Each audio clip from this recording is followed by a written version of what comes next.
Hyderabad, Karnataka, Bengaluru city ये गढ़ रहे हैं कांग्रेस पार्टी के लिए, ओल्ड मैसूरू जेडीएस के लिए। इस बार कांग्रेस पार्टी का मानना है कि बॉम्बे कर्नाटक में भी, ओल्ड मैसूरू में भी हम दोनों पार्टियों को पछाड़ देंगे और स्पष्ट बहुमत हम हासिल कर पाएंगे। बस 2 से 3 घंटों का इंतजार। ये एचडी कुमारस्वामी इस वक्त ही दम मार रहे हैं।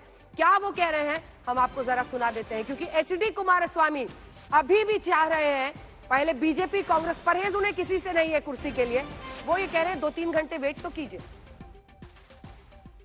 Let us see another 2-3 hours. What are all the chances for which party or which leader? You can see. We can wait for another 2-3 hours. How much is your expectation for JDS? No, my expectation is not. Now my expectation is not necessary because already exit poll, two people already shown that 2 national parties will going to score in a big way. There is no third alternate about your exit poll. JDS, you people have given us actually 12 seat to 30 or 32. You have given maximum from 12 seat. Let us see.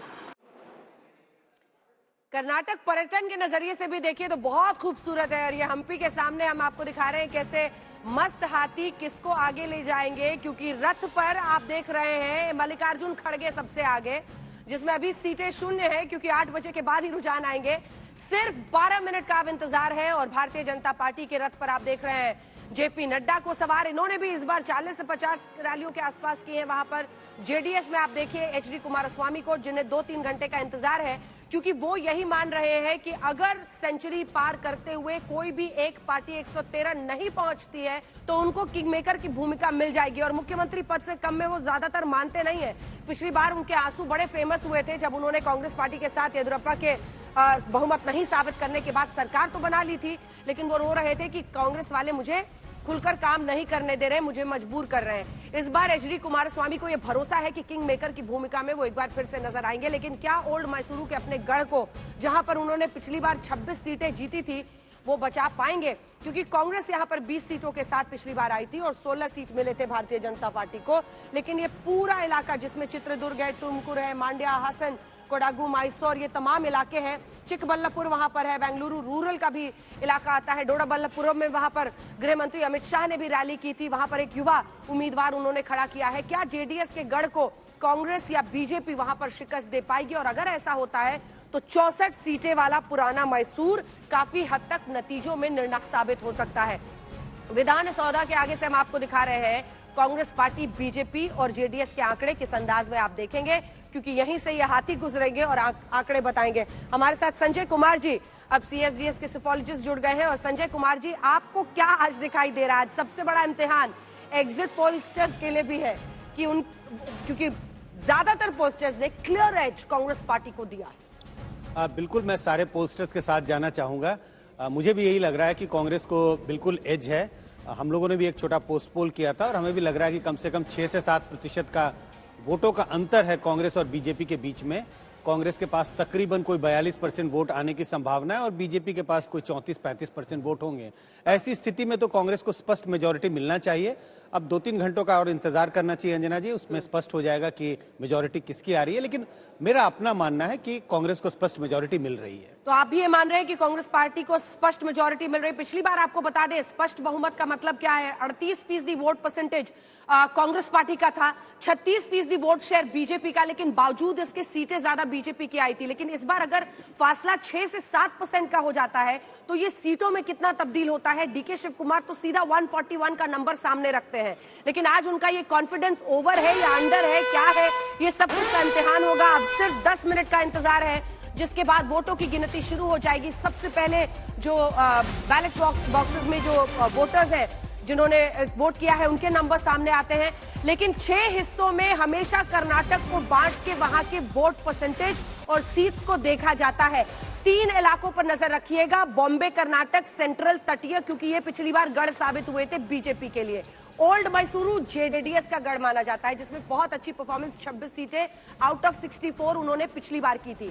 लेकिन वहीं दो महत्वपूर्ण हैदराबाद कर्नाटक और इसी के साथ जो बेंगलुरु शहर है वहां पर कांग्रेस पार्टी बाजी में मार ले जाती है। और इसीलिए किसकी इस बार बाजी खुलेगी, क्योंकि अगर 38 साल बाद इतिहास पलटने में कर्नाटक में बीजेपी ये कामयाब हो जाती है तो एक तरह से वो इतिहास रच देंगे। सिर्फ दो ऐसे मुख्यमंत्री हुए हैं, देवराज उर्स और उसके बाद से एक कांग्रेस के मुख्यमंत्री जिन्होंने ये वहां पर 5 साल का, अपना सिद्धरामैया जिन्होंने 5 साल का कार्यकाल पूरा किया। वरना येदियुरप्पा का क्या हाल हुआ आपने देखा, कई बार मुख्यमंत्री बने लेकिन 5 साल तक वो कभी मुख्यमंत्री नहीं रह पाए। बीजेपी अपने दम कभी भी कर्नाटक में बहुमत नहीं हासिल कर पाई है, पिछली बार भी नहीं कर पाई थी। तो ये पूरा एक कर्नाटक को समझने के लिए 10 वहां पर लिंगायत मुख्यमंत्री अब तक हुए हैं। वो कलिंगावत्री जो मुख्यमंत्री है वो दूसरे नंबर पर वहां पर रहे हैं। 6 मुख्यमंत्री, 5 बैकवर्ड और 2 ब्राह्मण मुख्यमंत्री भी वहां पर हुए हैं। लिंगायत समुदाय का जो वर्चस्व यहां पर देखा जाता है, ये हमेशा माना जाता है कि वो जिस तरफ जाते हैं उसकी बाजी। लेकिन इस बार एग्जिट पोल्स ये भी कह रहे हैं बहुत दिलचस्प तरीके से कि लिंगायत वोट्स तो इंटैक्ट हैं बीजेपी के साथ, लेकिन SC, ST, मुस्लिम अन्य लोगों ने एन मास कांग्रेस को वोट दिया है। इसीलिए हैदराबाद कर्नाटक जैसी जगह पर जहां से खुद मल्लिकार्जुन खड़गे आते हैं, जहां पर दलित वोट बहुत ज्यादा है, वो सब कांग्रेस पार्टी के साथ लामबंद हो रहे हैं इस बार। और ऐसे में एक बड़ी जीत उन्हें मिलती हुई दिखाई दे रही है। सिद्धरामैया अपनी सीट वरुणा चले गए हैं, आप कुछ कह रहे थे इस पर?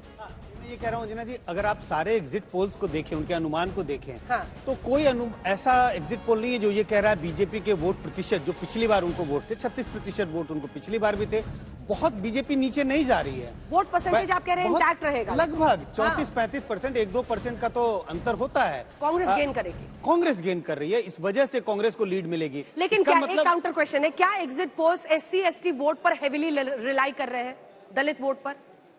देखिए जो एग्जिट पोल जिस तरह से किया जाता है उसमें किसी एक खास समुदाय के वोट पर हेविली रिलाई नहीं करते हैं उनके टोटल वोट पर कि पार्टियों को अलग-अलग पार्टियों को कितना वोट आ रहा है। हाँ। लेकिन जिस बात का जिक्र हो रहा है कि लिंगायत वोट क्या अभी भी बीजेपी के साथ है, उसके साथ होने की वजह बहुत साफ है, क्योंकि बीजेपी का वोट बहुत नीचे नहीं जा रहा है। कम से कम उनको 34 या 35% वोट मिल रहे हैं। पिछली बार भी उनको 36% वोट थे।